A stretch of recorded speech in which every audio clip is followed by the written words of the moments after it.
All right. How are you? I'm doing well. How are you? So, why are you here in Habitat? I've lived I don't know how to live life. I'm selfish. I chose drugs over everything. At one point, I could have had anything, and I just didn't really care. I took everything for granted, and I just a complete lack of care and indifference toward life. I would romanticize my usage and kind of just romanticize destruction behind it. So why are you in Habitat? Why am I here? Mm-hmm. I know there has to be more. There has to be something more to all of this. Mm-hmm. And it kind of hit a breaking point after a long period of like trying multiple things, and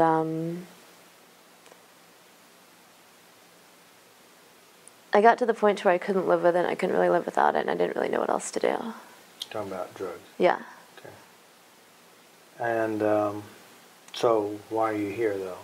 I just want to feel normal again. I don't want to be miserable anymore. Okay, miserable? Yeah. So, are you addicted? Yeah. How do you know you're addicted? Thought patterns. I still have crazy thought patterns, really irrational thought patterns. Like even when it's something that I know I shouldn't do, it's still, I just wish it would go away. Like those urges to want to use, or just to do outlandish things that make no sense. Like it's not that I ever, like, I don't believe I would act on them, but I just don't like thinking them in general. So what does that mean, thinking them? What are you talking about? I don't like, I just don't like them being in my head. What? Just irrational thoughts. Okay. So, you're here because you're addicted. Mm-hmm. And what are you addicted to? Many things. Heroin, alcohol. Haven't really used cocaine in a while, but I would always turn to it whenever I didn't have heroin. Mm-hmm. So. Okay. Again, how do you know you're addicted? How do I know I'm addicted? Yeah. Just physical dependency. So, so when's the last time you used? Last time I used, February 12th. Okay. So you know what it feels like to get high? Can you remember what it feels like? Yeah. All right, do it now. Remember what it feels like to get high? Yeah. Okay. 0 to 10. 10's really strong, 0 not at all. How strong is it? Maybe like an 8. Okay. Kind of feel it too, right? Mm-hmm. Okay. There's no drugs here. No. Okay. And 10, I'm completely addicted. 0, I'm not addicted at all. How strong is your addiction? I mean, like right now, if I had like, I know right now if I weren't here that I would be high. So? I would say like a 9. Okay. All right. So you're addicted, and you know what it feels like to get high, heroin, alcohol, or cocaine. So what I'd like you to do is to move your hands in a way that you're going to get your fix, your heroin fix. I want to just see how strong your addiction really is, just by moving your hands and do whatever it takes to get high. So you got your stuff there, just Okay. Move your hands and just do it. Okay.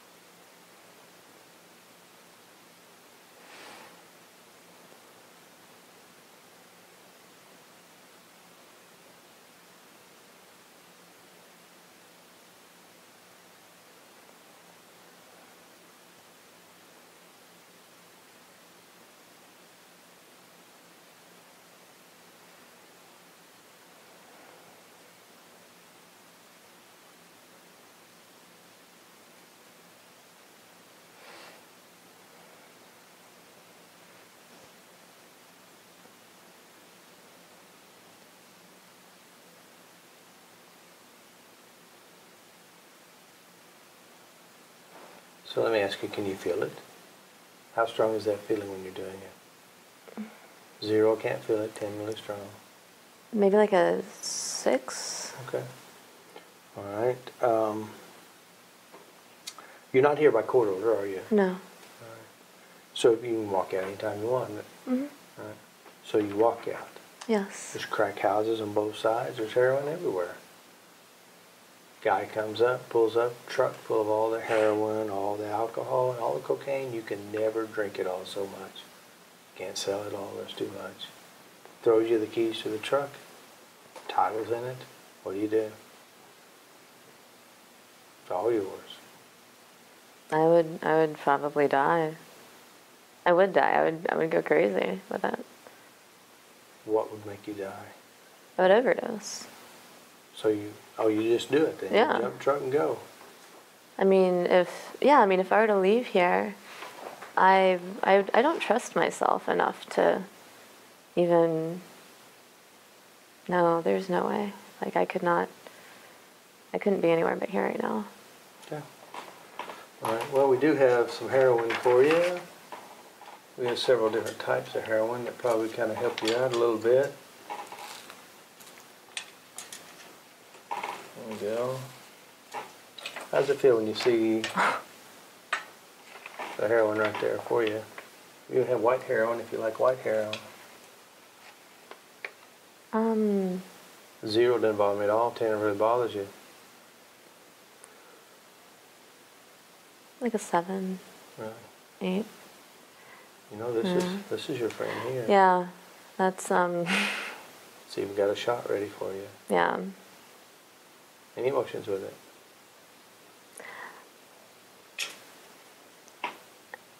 I don't know. You feel it? Yeah. 0 to 10, how strong?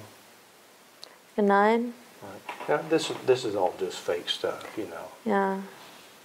Coffee and candy. Huh. But you can feel it, right? Yeah. All right, so that's what we're doing. We're just testing your addiction level. And what our goal is when we're done is that it won't have a pull on you. Mm-hmm. Because you know life is full of decisions, and I know you're going to make a decision that's going to make a difference in your life. So I think I'm the one who's going to work on you too. Okay. So what we're going to do, I think I have one more interview, Mm-hmm. and then we'll do a session. Okay. All right, sound good? Sounds good. All right, very good. Hey Shannon, how are you doing? I'm doing well. How are you? So how long have you been here in Habilitat? 22 months. 22 months. So you obviously have seen FasterEFT a few times. More than a few, yeah. How many sessions do you think you had, or hours you put in? I'm pretty sure this is going to be my 15th session. So about 30 hours worth or more. That's good. Definitely. And what has it done for you? It's changed my outlook on a lot of things, definitely. I was very much a person that would hang on to things without actually realizing how much I was hanging on to things.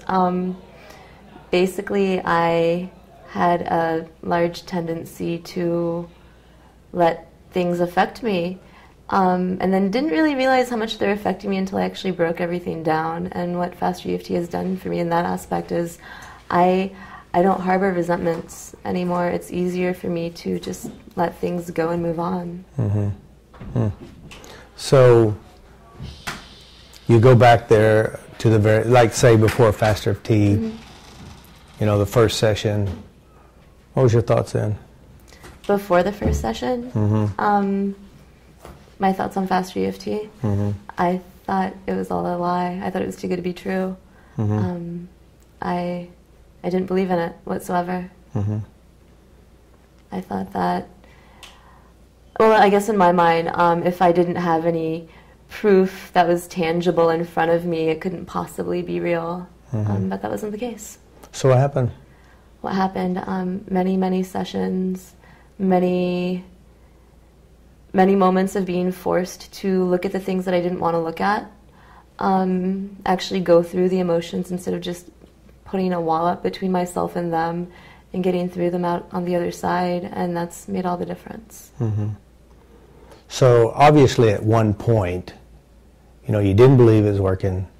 You got all these sessions. There's got to be that one point that goes, there's something different, yeah.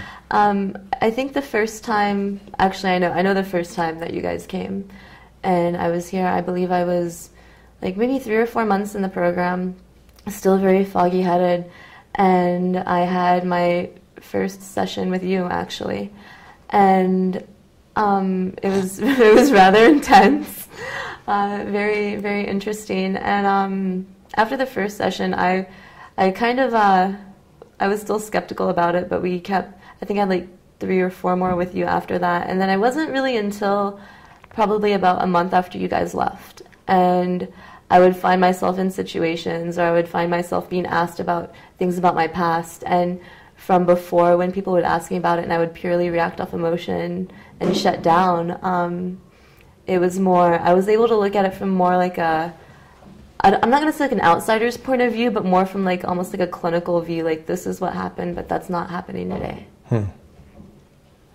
Very good. And of course, you know, we're dealing, I think it was heroin, wasn't it? Yeah. And of course, you had a strong affection for it. I did, yes. And then I think, you know, I remember coming back the second time, and you said something to me, you go, I didn't really believe this, but you started having physical reactions. I did. Definitely whenever you guys first came, I was still very, very mentally addicted. I mean, I obviously wasn't physically addicted to the drug anymore, but it was more so addicted to the ritual and the associations that I had with heroin. And we worked on my substance abuse, of course, the first time that you came. And then by the time, I guess the time period between the first time you came and the second time, obviously seeing people come into the program dope sick, or, you know, hearing people talk about things, before it would have made me, I guess, almost nostalgic for it, which is kind of sick to say, but it's the truth. And then I started getting really weird adverse reactions whenever I would, you know, think of using the drug, or, you know, remember being dope sick. Mainly I would feel really, really nauseous, and I think that's because a lot of the new associations that I have with it in my head. And it's really weird. Like, there's still moments where if I see someone come in dope sick, like my arms will hurt. But it's all very adverse reactions to remind me of exactly what I cannot go back to. Very good. That's good. And I'm still thinking about that session. Yeah, she was tough. She was shocking. Yeah. Did you tell them what I did to you? Okay, so we're sitting here, and it was actually these two same seats, and we were talking about my stepfather Rico, and he was very abusive, and, you know, sexually abusive, emotionally abusive, physically abusive.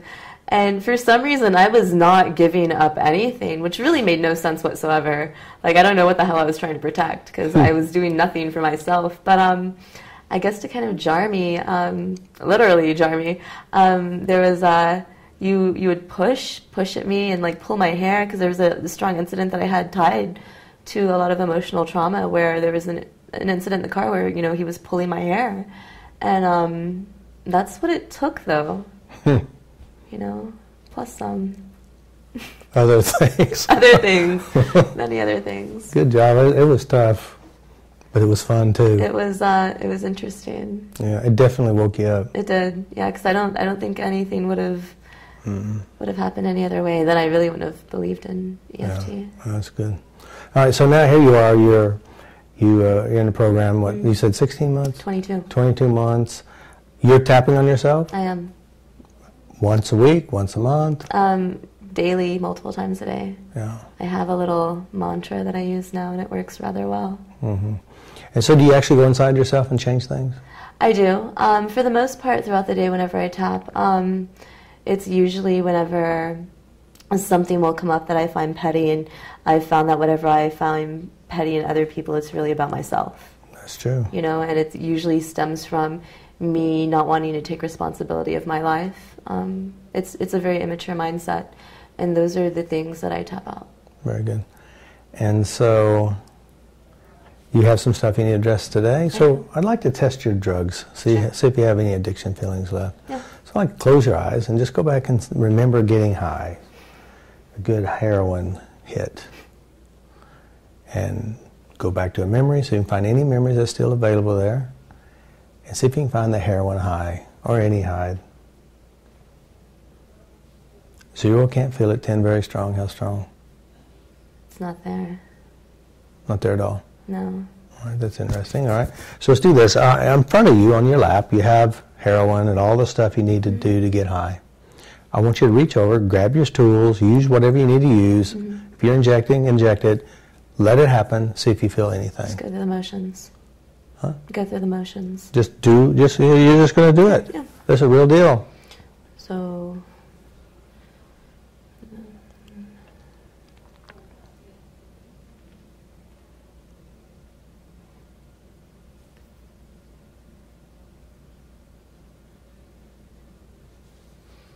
Yeah, it's just, it's silly. It's weird. No desire. No, I feel slightly retarded, honestly, right now. Well, you look a bit retarded doing it, by the way.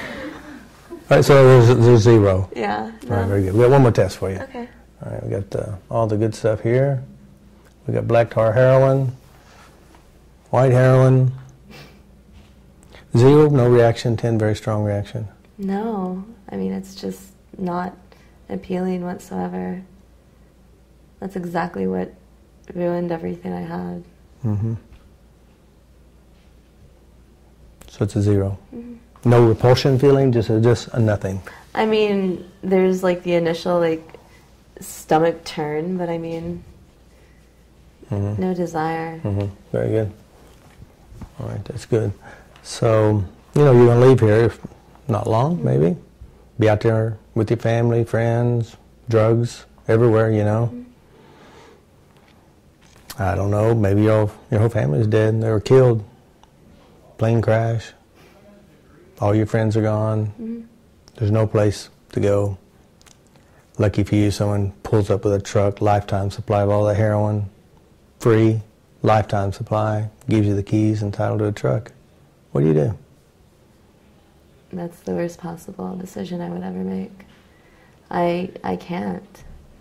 I mean, I would have no desire because, I mean, if I look at it through everything that I've been through with addiction and then coming out of it on the other end, that would just, it would lead me back here. Mm-hmm. There's no moving forward from that. There's nothing positive that could ever come out of that situation. Mm-hmm. Okay, so the answer is? No. What are you going to do then? Walk away. All right, very good. Cool. All right, you're going to have a session with? Helen.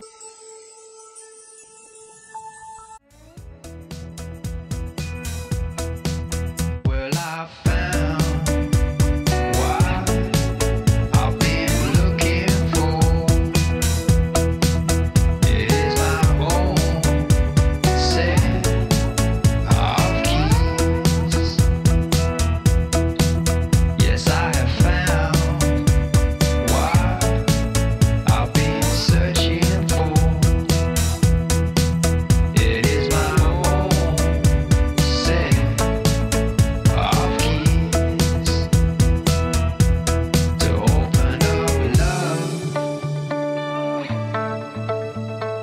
My own love to open up love. To set